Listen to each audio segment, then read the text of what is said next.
এই গাজর আর আলু ম্যাশ করে নিয়েছি, একদম গ্রেট করে নিয়েছি।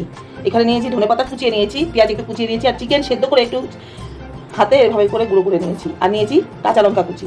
দিয়ে দেবো এতে স্বাদ মতো নুন। সমস্ত কিছু দিয়ে ভালো করে মাখিয়ে এখানে আমি নিয়ে নিয়েছি গোলমরিচের গুঁড়ো আর চাট মশলা, এটা দিয়ে দেবো।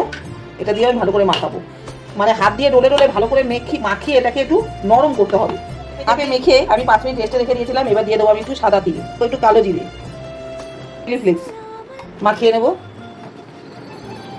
এখানে আমি নিয়ে নিয়েছি কর্নফ্লাওয়ার আর ময়দা, এটা আমি অল্প অল্প করে দেবো, জল দেবো না কিন্তু। এই যে পেঁয়াজ আলু গাজর থেকে সব জল বেরিয়েছে, এই দিয়ে এটাকে আমি টাইট করে মাখবো। দিয়ে ভালো করে মাখিয়ে আমি হাতটা ধুয়ে নিয়েছি। এইখান থেকে আমি অল্প অল্প করে নেব, নিয়ে এরকম বল বানাবো। পাউরুটির গুঁড়ো, পাউরুটিটাকে মিক্সিতে পেস্ট করে নিয়েছি, এটাকে বেডক্রাম বলে, এর মধ্যে আমি মাখাবো, তাহলে চোবানোর দরকার নেই। তৈরি হয়ে গেল আমার একটা বল।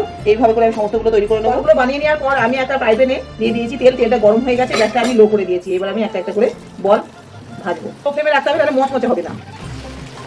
গ্যাসটা লো ফ্লেমে রেখে দিয়ে একদম ওলট পালট করে ব্রাউন কালার করে ভেজে নিয়েছি। এবার আমি ভাজাগুলো তুলে দেবো। এত মচমচে আর এত খাস্তা হয় না, আর গ্যাসটা কিন্তু লো ফ্লেমে রেখে দিতে হবে, তাহলেই মচমচে হবে। কি সুন্দর হয়েছে না, এভাবে বানিয়ে খেতে দেখবেন, ভালোই লাগবে।